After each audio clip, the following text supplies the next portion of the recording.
Dan Peterson, I'm becoming as interested as you are in the background music. That's the first time I've heard ABBA in about 10 or 15 years, but it was nice. It was great. I just, before we get to the next part here, I want to just give a couple of thanks, or many people to thank for the terrific program you're seeing this past couple of days. But I want to give a special shout out to my BioCrossroads colleague, Chris Eckerly, for putting the new venture competition together, along with Greg Coy and so many of the other people who will help make that happen. And also our friends and sponsors and partners at AlpInvest, Matt Hall and Kurt Rossman and Jeff McDonald, for making that new venture competition possible. Those of you who missed that part of it last night, you missed a lot, because it was really cool to see that presentation, hear about those companies, and you'll be hearing a lot more about them going forward. So we are now at a part of the program that I really enjoy doing, and I ask Lori every year to make sure I get to do it, because it's just so much fun. And this year is particularly fun, as you'll see in just a moment, because of our honoree, and also because of the process that we use to put this award together, involving the tremendous talents of our BioCrossroads summer intern, Jenna Phillips, who I know is out there somewhere. I'm just blind, but she is here. And the video you're going to see, and some other, really so many aspects of this award today, came together because of Jenna's just tremendous work with us at BioCrossroads, and we're very grateful for that. 8 years ago, the BioCrossroads Board of Directors took some advice from our friend at University of California, San Diego, Mary Wolshock, who had helped found Connect in San Diego in the 80s. And she said, you know, if you don't tell the story of what you're doing, of your region and why it matters, if you don't keep track and you don't tell the story as it's happening, you'll start forgetting things, and people will start thinking that this stuff just has always been this way, and they won't realize how things really came together. And that struck us as very good advice on a number of fronts, both for BioCrossroads as an organization, which we have, I think, done a pretty good job of putting some of those materials together over time about how our coalition has come together and works together, but also how this region has become what it is, which is truly one of the leading life sciences centers in the United States, and really a global capital of life sciences activity around the world. That doesn't just happen. That didn't just happen. It didn't just happen in a short period of time. And it didn't just happen 100 years ago. So it's very important to understand that story more, and in particular, to focus on the people who are with us today or have just recently left us, who have made this sector what it is, and offer the promise of hope and innovation to come going forward. We've named this award very appropriately for our late chairman, Dr. Gus Watanabe, who in himself personified what a life sciences champion is all about. A superb academic researcher, a tremendous and thoughtful physician and deliverer of clinical care, about the best business leader one could imagine. This is the guy on his watch enabled Lilly to bring Prozac to the market when he was the head of Lilly Research Labs at the company. And also in his so-called retirement, a serial entrepreneur, investor, rigorous champion of startup companies, a guy who started every day having breakfast with someone up at 116th and Meridian, the cafe up there, who wanted to start a business or was interested in getting involved in the life sciences community, mentoring them, encouraging them to come forward. He was such a life sciences champion that we named the award for him. And the award is really all about those people who have made an outsized contribution to the growth and success of this sector, oftentimes as individuals, oftentimes to the organizations they have either built or very ably served. Innovation is a theme of this award. Who has really advanced innovation as a part of their work in making this sector happen? Over the past, for the first 7 years of this award, we've given the award to the following 7 people.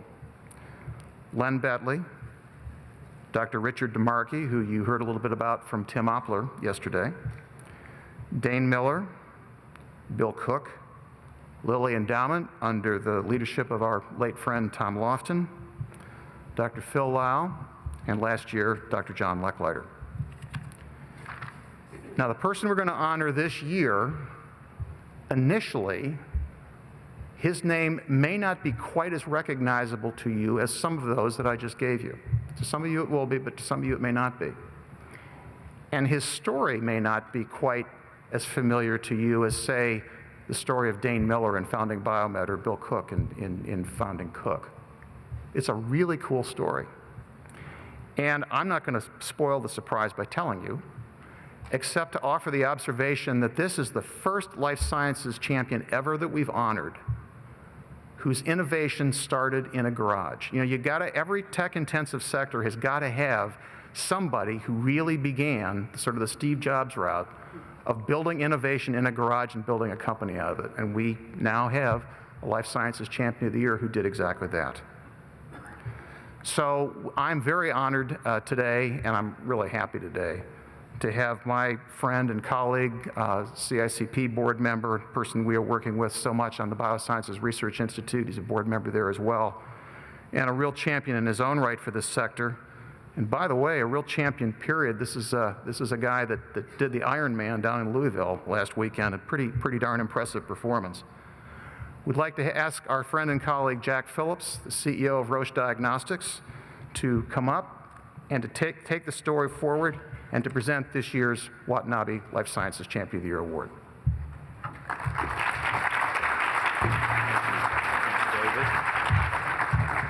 Thank you, David. Good morning, everybody. And just a quick shout out to David and Dan and others that have done such a good job of putting this event together.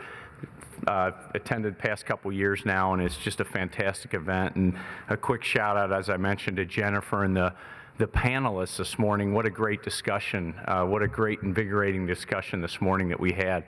And so on that note, I mean, as I think about the morning that we had, it's really, I think about it as what we're really trying to do here is plant seeds, and we're really trying to plant seeds that grow and grow into something great and have tremendous impact in the lives of patients and help our community grow and help our community thrive and just make us a better place to be, right? And so I've got the pleasure of really introducing this year's award winner, and I appreciate and I'm honored to have that opportunity to do so. And it's a very unique individual and a special individual, and as David said, without a doubt, the least known individual of all the winners that have won in the past. But I will say this, from the contributions that he has made to life sciences in central Indiana, the contributions that he's made over the years to Indiana in general, those contributions clearly make him a wonderful choice for this award and puts him square in place with all the other leaders as well. So with that, I'd like to congratulate this year's winner, Mr. Bill Eason. So let's give a big round of applause.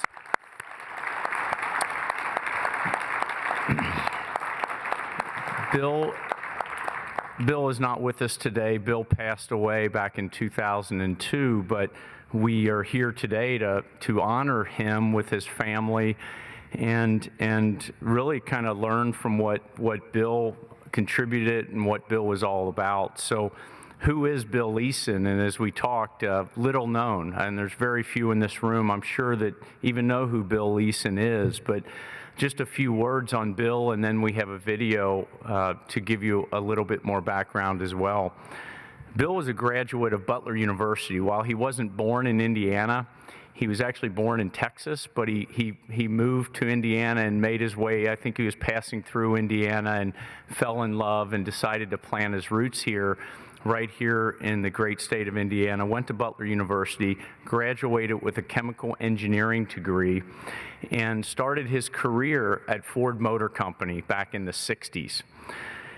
He was at Ford Motor Company, and back in the 60s, of the era of my father, when my father was working hard, boy, if you were working at Ford Motor Company, you had a job for life and you weren't leaving Ford Motor Company.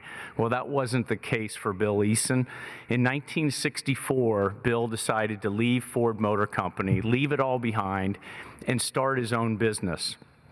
And as David said, he started his own business in his garage. And talking to his daughter, he actually worked in the garage and in the kitchen. And so he was an entrepreneur, clearly. He was an innovator. But the other thing he was a frustrated patient. Have we all been frustrated patients at times?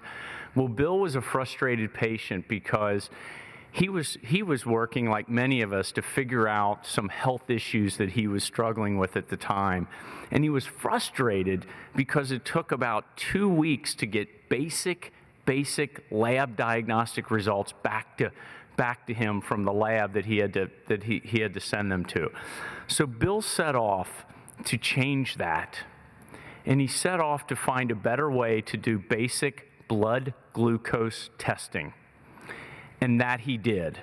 And with that, through much, I'm sure, failure and some success, clearly success, he invented what was known as the Unimeter.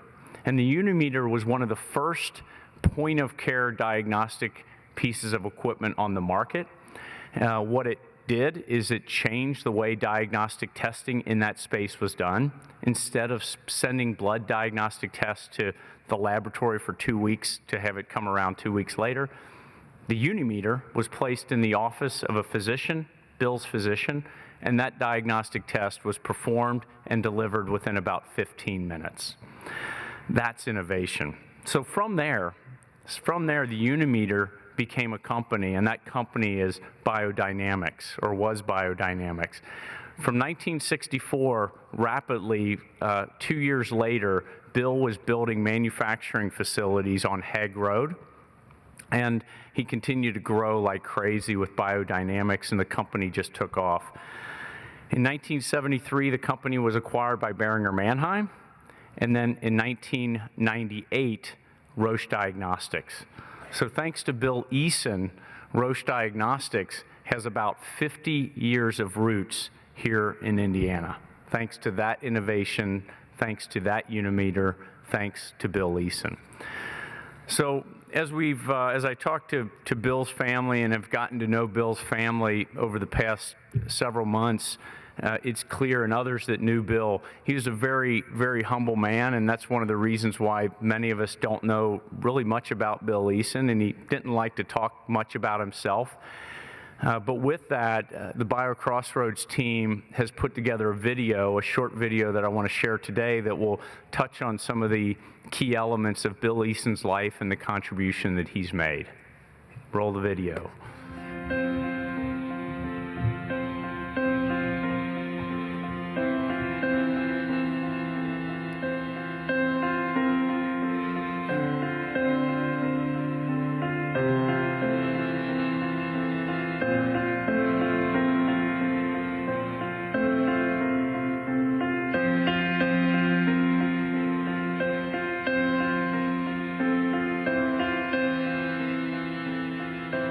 Bill started in his garage. He started in his basement. I think his kids mentioned he even used to do some work in his kitchen. He went from there to form a company called Biodynamics.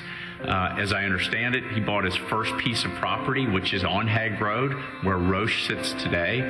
And then from there, Boehringer Mannheim, and from there, now today, Roche Diagnostics here on Hague Road. That progression, along with the many jobs and the lives that he's impacted, is tremendous when you think about the number of employees, those employees' families, and those employees' families' kids, the tremendous impact that one individual has had in one small place, central Indiana. He was a man who was going to make a difference.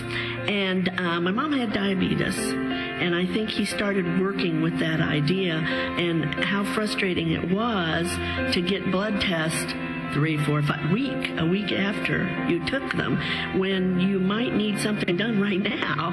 So I think that's where the concept always, came from first, and he decided he was going to try to find another way to develop a test that would bring that in to a more efficient way of doing things. And in doing that, of course, the Unimeter again came into play, and he was able to develop a blood test that only took 3 3 minutes and could be done in a doctor's office. He loved science, and he just knew that there was something more and always something different to do. I think Bill Eason saw, even way back in the 60s when nobody was talking about point-of-care testing, the value of being able to move testing closer to the patient and the result that would come from that. The company just went haywire, and it just exploded so quickly. He has awards from the city for growth. It was the fastest growing corporation of its day. From Unimeter to medical imaging to pregnancy tests to now this company that is the #1 leader in the market in laboratory testing. One could say it kind of started back already in the 60s with Bill Eason with this vision around moving testing closer to the patient, but it's morphed into a lot of other businesses and segments since then, some under biodynamics, some under Boehringer Mannheim, and then even more under Roche Diagnostics. He would come around the plant at least once a week. Even when they moved into a corporate office, he would make a trip over to 9115 Hague Road and go through the plant, and he never missed any hand. He would always shake everybody's hand. I can say that Bill was probably as good to me as any other person I ever worked for. He wanted Indianapolis to grow in every way that it could. With that idea, he wanted to keep the Pacers here. Again, bloom where you're planted, keep going with where you are, make better what you have. And when I think of him, I think of every time I'm downtown and I see what's going on and how the Pacers from the old ABA were the first piece of growing our downtown, and that's because of Bill and his vision. From the old Fairgrounds Coliseum, we moved to Market Square Arena, brought in the Pan Am Games. We started Indiana Sports Corporation, which brought in Final Fours that led to this whole broad group of events that we host on a regular basis now, which in turn has grown our downtown to immeasurable portions.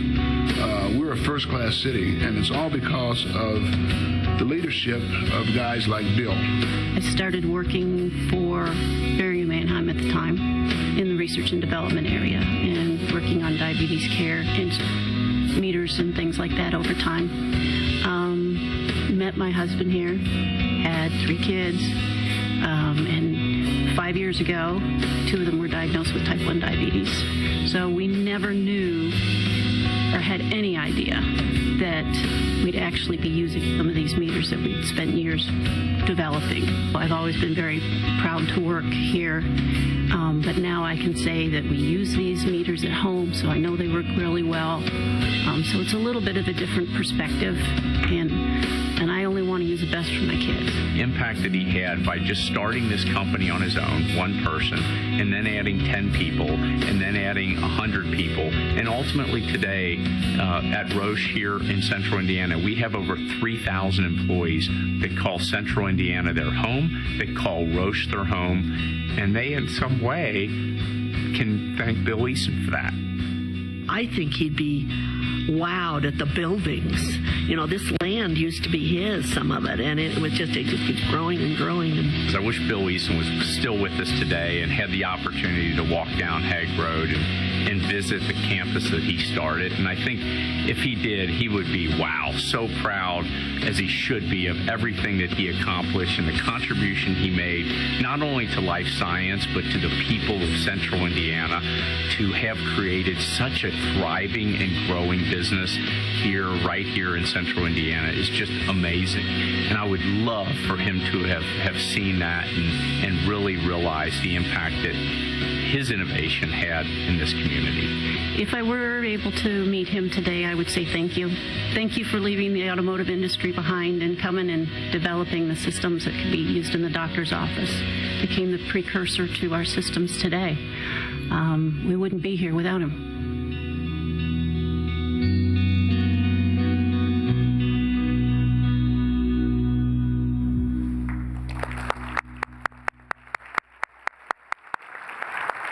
Wow. What a story, huh? What a story. So with that, I'd like to ask, as we mentioned, Bill is no longer with us, but his family is. So I'd like to ask Donna Dowd and Byron Eason and their extended families to come up and accept this wonderful award on your father's part.